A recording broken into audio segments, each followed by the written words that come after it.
La economía en una lección, por Henry Hazlitt. Publicado originalmente en 1946. Capítulo 18. ¿Los sindicatos hacen subir los salarios?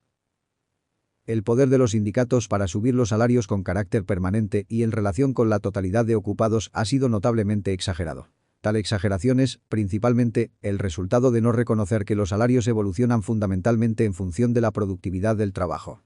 Por eso los salarios fueron en los Estados Unidos muchísimo más altos que en Inglaterra y Alemania durante las décadas en que el movimiento sindical en estos dos países estaba mucho más avanzado. A pesar de la abrumadora evidencia de que la productividad laboral es el factor fundamental que determina los salarios, la conclusión suele ser olvidada o menospreciada por los sindicalistas y demasiados economistas. Pero esta conclusión no se basa, como ellos suponen, en la hipótesis de que los empresarios son, en general, hombres amables y generosos. Se basa en el supuesto de que el empresario quiere maximizar sus propios beneficios.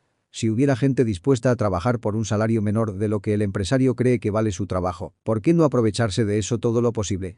Sin embargo, en tanto existan situaciones de ese tipo, la competencia entre los empresarios por conseguir el trabajo de los obreros creará una tendencia que hará que estos cobren la totalidad del valor económico de sus servicios. Con esto no quiero decir que los sindicatos no puedan cumplir ninguna función útil. La misión más importante que pueden llevar a cabo es asegurarse de que todos sus miembros obtienen por sus servicios el verdadero valor de mercado. La competencia entre obreros por los empleos y entre los empresarios por el trabajo de los obreros no funciona a la perfección. Ni unos ni otros pueden estar plenamente informados respecto a las condiciones existentes en el mercado laboral. Alguien aislado, sin la ayuda del sindicato o que no conozca los salarios acordados por el sindicato, carece de elementos para conocer cuál es el valor de mercado de sus servicios. Entonces, estará en una posición mucho más débil para negociar. Sus errores le cuestan al obrero mucho más que a un empresario. Si éste, equivocadamente, se niega a contratar a un empleado, se limita a perder el beneficio neto que pudiera haber logrado empleando a esa persona. Pero ese empresario quizá emplee en dicho momento 100 o 1000 obreros. En cambio, si un obrero rechaza erróneamente un empleo en la creencia de que puede obtener otro en el que ganará más, su error puede costarle caro, porque está en juego su único medio de vida. No solo es posible que fracase en encontrar con urgencia otro empleo con mejor remuneración. Puede darse el caso que, durante algún tiempo al menos, no pueda encontrar ningún otro empleo, aunque esté peor remunerado.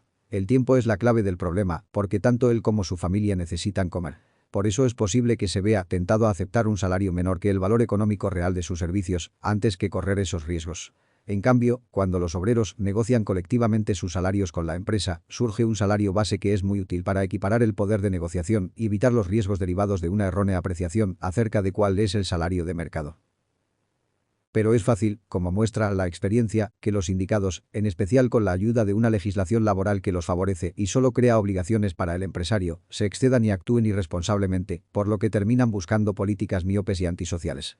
Actúan así, por ejemplo, cada vez que acordar salarios por encima de su nivel de mercado, cosa que siempre termina aumentando el desempleo. Aún así, esos acuerdos contraproducentes pueden hacerse efectivos por alguna forma de coacción o intimidación. Una forma es restringir el número de miembros del sindicato imponiendo condiciones de afiliación que no se basan en la destreza o habilidad profesional probadas. Esta restricción puede adoptar muchas formas. Exigir a los obreros unas cuotas de entrada excesivas. Fijar requisitos arbitrarios para ingresar. Discriminar, de forma abierta o disimulada, por motivos religiosos, raciales o de sexo. Establecer un tope al número de miembros o declarar el boicot, violento si fuera necesario, no solo a mercancías producidas en empresas que emplean obreros no sindicalizados, sino incluso a empresas que emplean obreros afiliados a sindicatos rivales o que están en otras ciudades o regiones.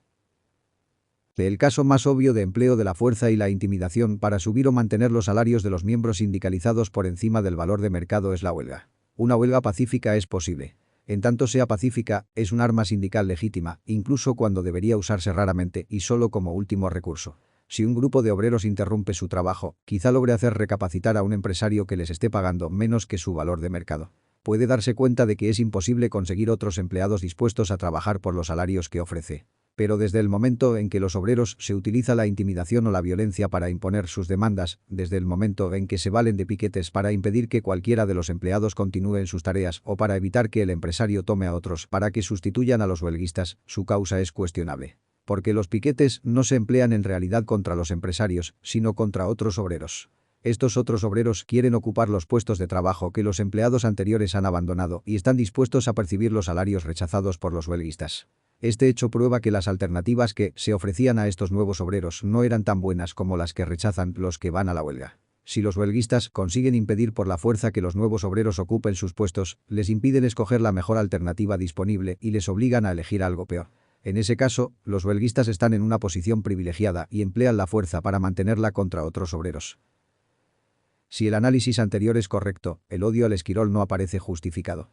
Si el esquirol es un agitador profesional que amenaza usar la violencia y es incapaz de realizar el trabajo, o si recibe durante algún tiempo un sueldo más elevado para que simule estar trabajando y obligue a los huelguistas a desistir de sus pretensiones, entonces el odio puede estar justificado. Pero si se trata simplemente de hombres y mujeres que buscan un empleo permanente y desean aceptarlo con las condiciones que los huelguistas rechazan, entonces son obreros a los que se obliga a aceptar empleos peores para que los huelguistas puedan disfrutar de otros mejores. Esta posición privilegiada de los huelguistas solo puede mantenerse mediante la constante amenaza de apelar a la violencia. Se oyen teorías que un análisis sereno no puede justificar. Una de ellas es la de que el trabajo está generalmente mal pagado. Es algo de la misma naturaleza de la idea que dice que en el mercado libre los precios, en general, son crónicamente demasiado bajos. Otra curiosa teoría, pero persistente, proclama que los intereses de los obreros de una nación son idénticos y que un incremento en los salarios de determinada agrupación sindical puede ayudar por algún proceso misterioso a subirlos del resto de los asalariados. No solo esta idea carece de fundamento, sino que ocurre precisamente lo contrario. Si un sindicato logra, mediante coacción, salarios superiores a los de mercado, perjudicará a los demás obreros, igual que daña a otros miembros de la comunidad. Para ver con mayor claridad cómo ocurre esto, imaginemos una comunidad que consta exactamente de media docena de grupos de asalariados y que estos grupos son originalmente iguales entre sí, tanto con referencia a los salarios que perciben como al valor en el mercado de las mercancías que producen o de los servicios que prestan. Imaginemos que estos 6 grupos son: 1. Obreros agrícolas. 2. Dependientes de comercio. 3. Obreros textiles. 4. Mineros de carbón. 5. Obreros de la construcción. Y 6. Empleados ferroviarios. Sus salarios medios, fijados libremente, sin ninguna coacción, no son necesariamente iguales. Pero cualesquiera que sean, asignemos a cada uno el número índice original 100 como base. Ahora supongamos que cada grupo forma un sindicato nacional capaz de imponer sus aspiraciones, no en proporción a su productividad, sino en función de su poder político y posición estratégica. Imaginemos que los obreros agrícolas no consiguen ningún aumento en sus salarios, mientras los dependientes logran un incremento del 10%, los obreros textiles del 20%, los mineros del 30%, los de la construcción del 40% y los ferroviarios del 50%. Sobre tales supuestos, resulta que se ha producido un incremento medio en los salarios del 25%. Imaginemos también, en aras de la sencillez aritmética, que el precio de la mercancía fabricada por cada grupo de obreros aumenta en la misma proporción que los respectivos salarios. Por varias razones, incluido el hecho de que los costes laborales no son los únicos, el precio no aumentará exactamente de ese modo y, desde luego, no lo hará de inmediato. Pero, no obstante, esas cifras servirán para ilustrar el principio básico de qué se trata. Nos encontraremos entonces ante una situación en la que el coste de la vida subió, de media, un 25%. Los obreros agrícolas, aunque sus salarios nominales no han sido reducidos, tienen una capacidad de compra que habrá quedado notablemente disminuida. Los dependientes de comercio, a pesar del aumento del 10% conseguido, estarán peor que antes de comenzar la carrera de precios y salarios. Incluso los obreros textiles, con su aumento del 20%, vivirán peor que antes de obtenerlo. Los mineros, gracias a su aumento del 30%, habrán mejorado un poquito. Los 2 restantes grupos habrán salido indudablemente beneficiados, aun cuando su ganancia sea mucho menor en la realidad que en la apariencia. Ahora bien, estos cálculos parten del supuesto de que el incremento forzado de salarios no ha producido paro. Esto solo ocurrirá si tal aumento ha ido acompañado por un incremento equivalente del dinero y del crédito bancario, e incluso así es improbable que tales distorsiones en los salarios puedan llevarse a cabo sin crear focos de paro, particularmente en las industrias en que mayor alza hayan experimentado los salarios. Si no se produjera esta inflación monetaria, los aumentos de sueldo traerán consigo un amplio desempleo. El paro no será necesariamente mayor entre los sindicatos que hayan obtenido las más importantes mejoras en sus salarios. Su distribución variará, respondiendo a la mayor o menos elasticidad de la demanda para las distintas clases de trabajo y en relación con las circunstancias que dominen la demanda conjunta de muchos tipos de empleo. Sin embargo, después de hacer todas estas concesiones, incluso los grupos cuyos salarios mejoraron más, resultarán en definitiva perjudicados también si se compara el número de obreros ocupados y parados. Y en cuanto a bienestar, la pérdida sufrida será, desde luego, mucho mayor que la expresada por los números, porque el malestar de los parados superará con mucho el bienestar psicológico de quienes han logrado un pequeño aumento en su poder adquisitivo. Tampoco puede rectificarse la situación concediendo subsidios por paro. Tal subsidio, en primer lugar, es pagado en gran parte, directa o indirectamente, con los salarios de los que trabajan. Reduce, por lo tanto, esos salarios. Además, según hemos visto, un seguro de desempleo generoso provoca paro. Esto ocurre de diversas formas. Cuando en el pasado los sindicatos más poderosos daban ellos mismos una ayuda a los desempleados, lo pensaban dos veces antes de decidirse a solicitar unos salarios que podrían aumentar el desempleo entre sus afiliados. Pero cuando hay un sistema de subsidios en virtud del cual es el pagador de impuestos quien sostiene a los obreros sin empleo, consecuencia de los excesivos aumentos de salarios, aquella prudencia en las exigencias de los sindicatos desaparece. Además, según hemos indicado ya, un seguro de desempleo generoso hará que muchos dejen de buscar trabajo y hará que otros piensen que, en verdad, trabajarán no por el salario ofrecido, sino solo por la diferencia entre dicho salario y el importe del subsidio. Y un desempleo extendido significa que se produce menos, que la colectividad se empobrece y que todos tendremos menor cantidad de bienes a nuestra disposición. Los que ven en el sindicalismo una panacea para resolver toda suerte de problemas, intentan a veces dar otra respuesta al problema que acabo de presentar. Puede que sea cierto, admitirán, que los miembros de los sindicatos poderosos exploten, entre otros, a los obreros no sindicalizados. Pero ofrecerán un remedio: sindicalizar a todos. Sin embargo, la cosa no es tan sencilla. En primer lugar, a pesar de las enormes presiones políticas en favor de la sindicalización de diversas disposiciones legales, no es casual que solo una cuarta parte de los obreros ocupados en este país estén sindicalizados. Las condiciones propicias para la sindicalización son mucho más complejas de lo que generalmente se cree. Pero aun cuando pudiera sindicalizarse a todos, los sindicatos no podrían ser todos igualmente poderosos y entre ellos habría diferencias similares a las que tienen ahora. Unos grupos de asalariados ocupan posiciones estratégicas muy superiores a las de otros, sea por su mayor número, sea por una función vital que desarrollen para la economía del país, sea por la mayor dependencia de otras industrias o por su mayor habilidad en el uso de métodos coactivos. Pero imaginemos que esto no fuese así. Pensemos, a pesar de que sea un supuesto contradictorio, que todos los asalariados pudieran subir sus salarios mediante procedimientos coactivos en el mismo porcentaje. A la larga, como veremos enseguida, esta forzada subida de los salarios no significará una mejora para nadie. Esto nos lleva al meollo de la cuestión. Normalmente se supone que todo aumento de salarios se obtiene a expensas de los beneficios de los empresarios. Eso puede ocurrir durante periodos cortos o en circunstancias especiales. Si suben los salarios en una empresa determinada que compite con otras de tal manera que no le es posible subir sus precios, tal aumento de salarios tendrá que salir de los beneficios.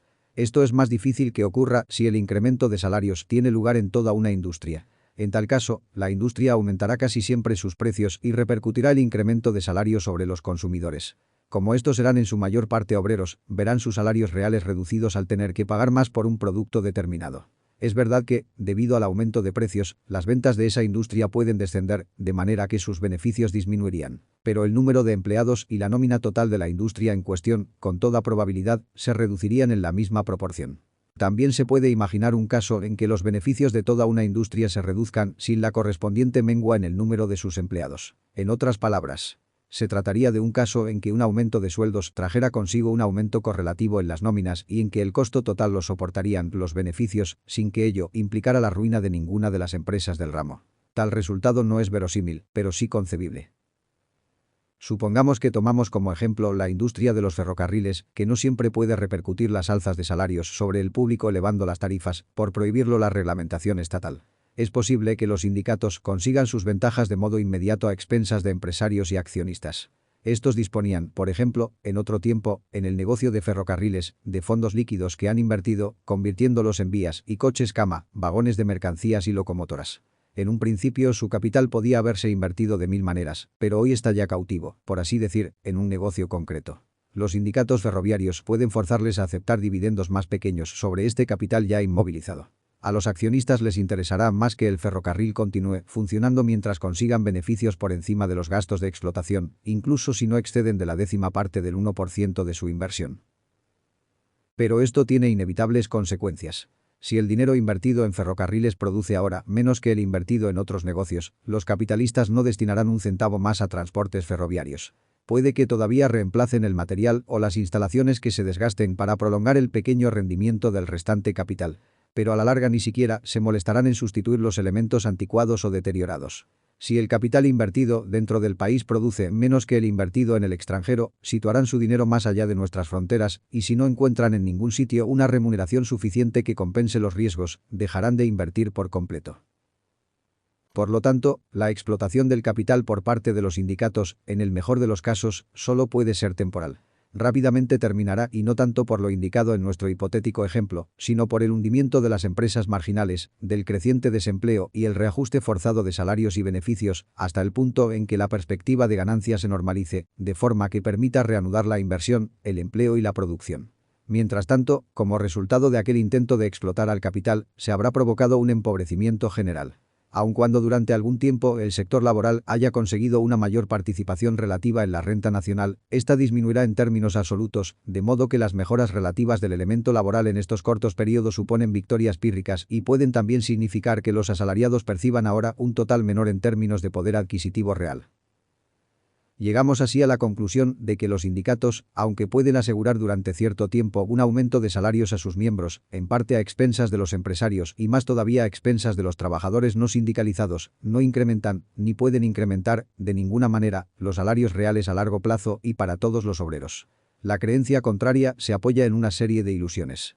Una de ellas es la que percibe la enorme alza de salarios en el último medio siglo, debida principalmente al aumento de capital invertido y al progreso científico y técnico, como una consecuencia de la acción de los sindicatos, por cuanto actuaron también intensamente durante el periodo.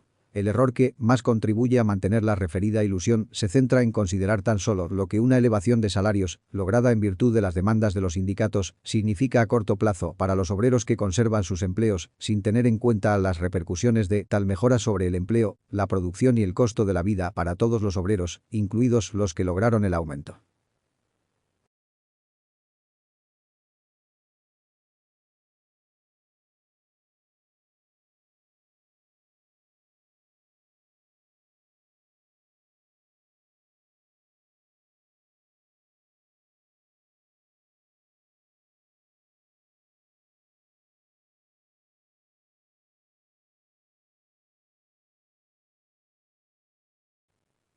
Se puede ir más allá de esta conclusión preguntarse si, en realidad, los sindicatos no han impedido, a la larga y para todos los asalariados, que los salarios reales subieran hasta el nivel que de otro modo hubiesen alcanzado. Porque la verdad es que los sindicatos han presionado en el sentido de mantener los salarios bajos, por cuanto su efecto, en definitiva, ha sido reducir la productividad, lo que no cabe siquiera discutir. En cuanto a la productividad del trabajo, justo es añadir que los sindicatos tienen también en su haber una labor constructiva. En ciertas ramas ha defendido el aumento del nivel de destreza mediante la capacitación profesional. Además, en sus comienzos, los sindicatos realizaron una gran labor en la protección de la salud de sus afiliados. Cuando la oferta de trabajo era abundante, determinados empresarios veían la posibilidad de obtener mayores beneficios, exigiendo un esfuerzo continuado a sus obreros y obligándoles a largas jornadas, sin preocuparse demasiado por las consecuencias de tal conducta sobre su salud, ya que podían ser fácilmente reemplazados por otros. Y en ocasiones, empresarios ignorantes redujeron sus propios beneficios al exigir un trabajo excesivo a sus empleados. En todos estos casos, los sindicatos, al reclamar condiciones razonables, aumentaron con frecuencia el bienestar y mejoraron la salud de sus miembros, al tiempo que elevaron sus salarios reales. Pero en los últimos tiempos, a medida que ha ido creciendo su poder y una equivocada simpatía pública llevara a la tolerancia de prácticas antisociales, los sindicatos se han extralimitado en sus objetivos. La reducción de la semana laboral de 70 horas a 60 constituyó una victoria no solo para la salud y el bienestar de los trabajadores, sino también, a la larga, para la misma producción.